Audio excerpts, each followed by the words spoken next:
This week, it appears Ontario's municipal elections made history in more ways than one. London became Canada's first city to use ranked ballot voting, but also here in Ottawa, a 26-year-old openly transgender woman has been elected as a school trustee, believed to be a first in Canada. And Lyra Evans joins me now in studio. Hi. Hi. Congratulations. Thank you so much. Tell me a little bit about how it feels and what this victory means to you. Every time people ask me how I feel about being the first openly trans school board trustee elected, I feel a mixture of thrilled and disappointed. I am thrilled because it means I get to be a role model that I never had. When I was growing up, there were no people like me. There weren't people who looked like me or who I could look up to. And so many of the narratives, even now, we have around transitioning are what happens when they come out, what's their coming out story, but you never hear about people 5 years later or 10 years later. And so I want to be that role model for people growing up. I'm always disappointed because there are 40 years of activists before me who should have been the first openly trans school board trustee. What happened to the activists of the 70s through the 90s?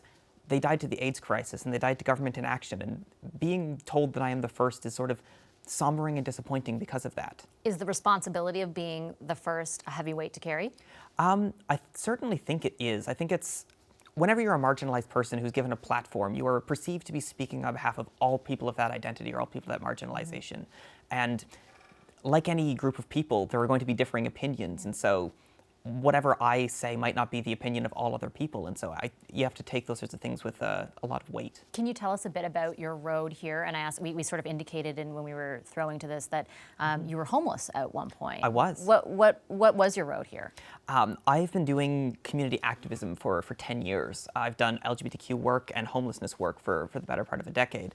And I started that because I was homeless and I came out as trans in high school, and those sorts of things were really, really hard for me, and I saw how hard they were for other people like me. And so I began to advocate first for myself, and then when I began to get my life together for other people, running for public office is an extension of that. It means that I want to see systemic change in my community. I want to see things get better for people, and being able to influence policy at the school board is going to be my first systemic opportunity to do that. So a lot of people are compelled by the same things, but they don't necessarily take the extra step and, like you said, run for public office. What is it that prompted you to go the extra mile? Was there some sort of instigating event or catalyst? Yeah. I was really disappointed in the choice of the provincial government to repeal the sex ed curriculum.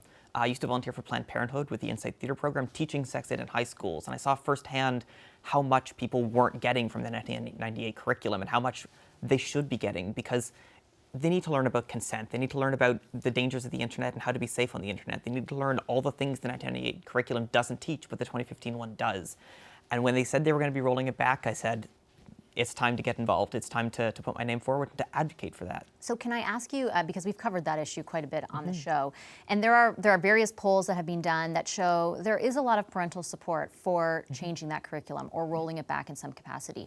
What is your approach to those parents who are, have worries about what their kids are learning or going too far in their curriculum or all those kinds of things? I mean, what would your sort of message be, and is it unique? So I think the 1998 curriculum has things that everyone can agree are missing. Things like, I mentioned, learning how to be safe on the internet. Things like learning about LGBTQ families, because we as society have agreed LGBTQ people have rights and are allowed to marry and are allowed to exist in society. They should be taught at a young age so that you don't have young children who are confused about who they are.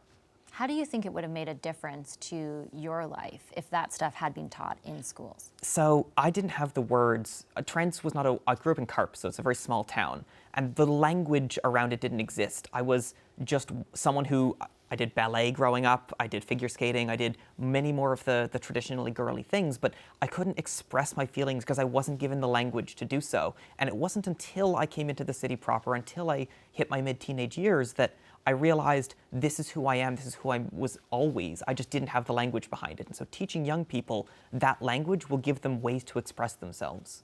And when you say that you're taking on the role of role model, what do you hope that imparts on kids, on people watching this interview, for example? Like, what is the example that you hope to set and the message that you hope to send?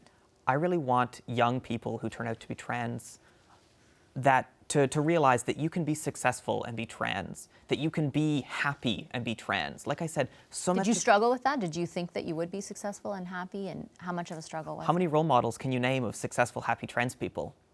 I don't know. I can't think of very many. And so having people, like, there are no, or very few other trans politicians. And so having someone who's politically engaged but also trans will now have a role model to look up at in their field, or to be the sort of person that they want to be in the future. And what has the, what has the feedback been like so far? I get there's a very interesting dichotomy. People at the door were courteous and kind and friendly, and when I talked to them on the streets, they were all nice people. But on the internet, you get this vitriol that you don't find interacting face to face. And I don't know whether it's the anonymity or the distance, or whether people just come out of the woodwork in a way that they don't in person. How do you deal with that? I have a fantastic social media team who deletes all things before they get to me. Yeah. Okay, that's great. Well, congratulations. Thank you so on much. your win, and hope to talk to you again soon. Yeah. Thank you for coming on. Appreciate it.